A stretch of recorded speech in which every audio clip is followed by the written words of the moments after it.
ভক্তদের জন্য সুখবর, ঢাকায় আসছে ব্রাজিল আর্জেন্টিনা। ফুটবল প্রেমীদের দীর্ঘ প্রতীক্ষার অবসান ঘটিয়ে বাংলাদেশের মাটিতে আবারও লাতিন আমেরিকা ফুটবলের উন্মাদনা ফিরতে চলেছে।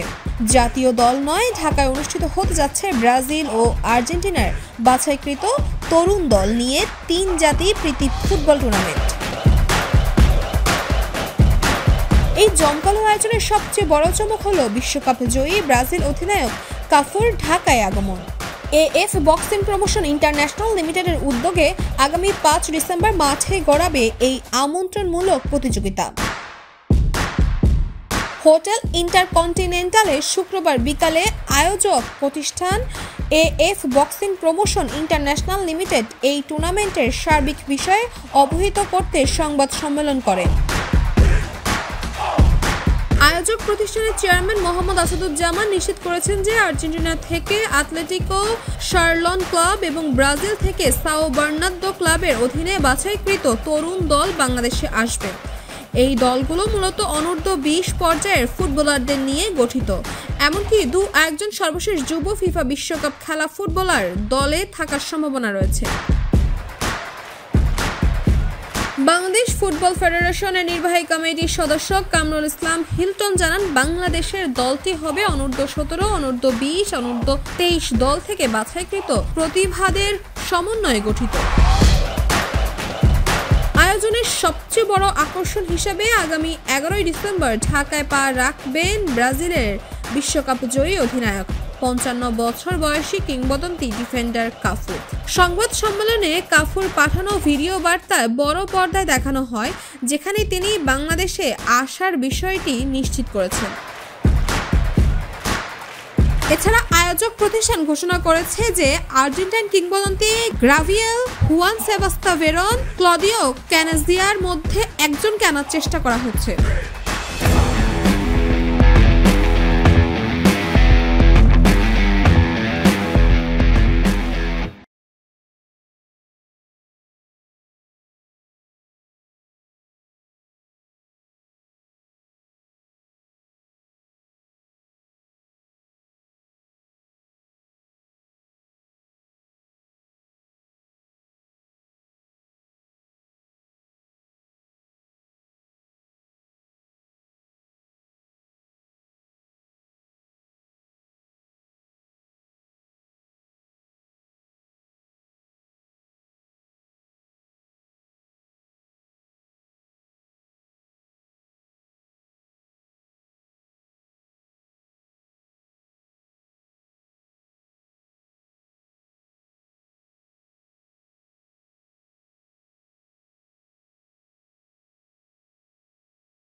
নারী ক্রিকেটার জাহানারা আলমের আনা যৌন হয়রানির গুরুতর অভিযোগের পরিপ্রেক্ষিতে অবশেষে মুখ খুলেছেন অভিযুক্তদের মধ্যে একজন, জাতীয় নারী দলের সাবেক নির্বাচক মঞ্জুরুল ইসলাম।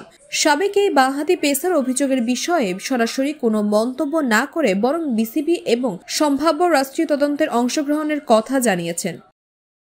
নিজের বিরুদ্ধে ওঠা অভিযোগের পর অনেকেই তার বক্তব্য জানতে চাওয়ায় মঞ্জুরুল ইসলাম শুক্রবার একটি ফেসবুক পোস্টে নিজের অবস্থান পরিষ্কার করেন। তিনি লেখেন, একটি ইউটিউব চ্যানেলে দেওয়া সাক্ষাৎকারে জাতীয় নারী দলের সাবেক অধিনায়ক জাহানারা আলম আমার বিরুদ্ধে কিছু গুরুতর অভিযোগ তুলেছেন।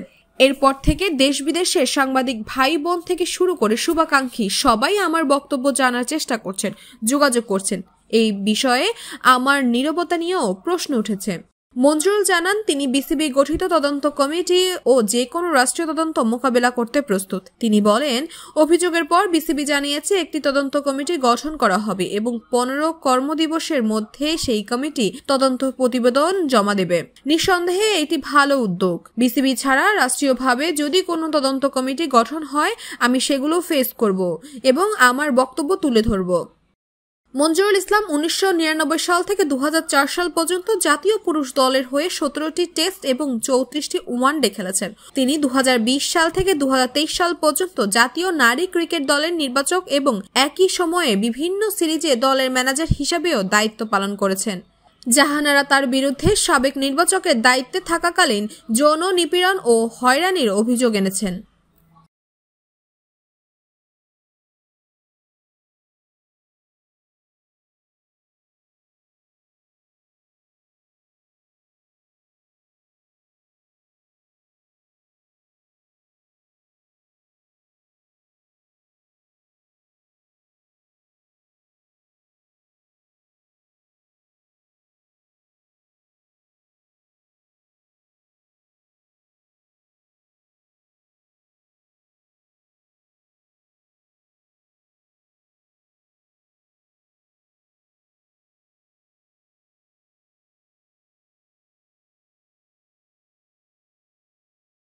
জাতীয় দল থেকে বাদ পড়ে অস্ট্রেলিয়ায় প্রবাসী হওয়া নারী ক্রিকেটার জাহানারা আলমের আনা যৌন নিপীড়নে গুরুতর অভিযোগ বাংলাদেশের ক্রিকেট অঙ্গনে বড় ধরনের ঝড় তুলেছে। এই অভিযোগের পরিপ্রেক্ষিতে গঠিত বিসিবির অভ্যন্তরীণ তদন্ত কমিটির নিরপেক্ষতা নিয়ে সরাসরি প্রশ্ন তুলেছেন দেশের দুই সাবেক এবং জনপ্রিয় অধিনায়ক তামিম ইকবাল এবং মাশরাফি বিন মুর্তজা। উভয়ই ঘুরিয়ে ফিরিয়ে নিরপেক্ষ এবং প্রভাবমুক্ত তদন্তের মাধ্যমে সুষ্ঠু বিচারের দাবি জানিয়েছেন। তামিমের স্পষ্ট বার্তা, বিসিবি সংশ্লিষ্ট কেউ থাকবে না। তিনি দাবি করেছেন অভিযোগের গুরুত্ব বিবেচনা করে একটি স্বাধীন তদন্ত কমিটি গঠন করা উচিত। তামিমের মতো একটি সুরে সুষ্ঠু বিচার চেয়েছেন সাবেক সফল অধিনায়ক মাশরাফি বিন মুর্তজা। তিনি যদিও সরাসরি অনাস্থা প্রকাশ করেননি, তবে তার বক্তব্যে তদন্ত প্রক্রিয়ায় স্বচ্ছতার উপর জোর দেওয়া হয়েছে। শুক্রবার নিজের ভেরিফাইড ফেসবুক পেজে মাশরাফি লিখেছেন, বাংলাদেশের ক্রিকেট ও গোটা ক্রীড়াঙ্গনের স্বার্থে জাহানারা আলমের প্রতিটি অভিযোগ বিসিবি গুরুত্ব দিয়ে দেখবে। আশা করি বিসিবির তদন্ত কমিটি পুরোপুরি প্রভাব মুক্ত থেকে কাজ করবে এবং অভিযোগের সত্যতা পেলে দায়ীদের বিরুদ্ধে উপযুক্ত ব্যবস্থা নিশ্চিত করবে, যেন এসবের পুনরাবৃত্তি আর কখনো না হয়। বাংলাদেশের ক্রীড়াঙ্গন নিরাপদ হোক সবার জন্য। বৃহস্পতিবার একটি ইউটিউব চ্যানেলে দেওয়া সাক্ষাৎকারে জাতীয় দল থেকে বাদ পড়া ক্রিকেটার জাহানারা আলম সরাসরি নারী দলের সাবেক নির্বাচক মঞ্জুরুল ইসলাম এবং নারী বিভাগের সাবেক ইনচার্জ তৌহিদ মাহমুদের বিরুদ্ধে যৌন নিপীড়ন ও হয়রানির অভিযোগ আনেন।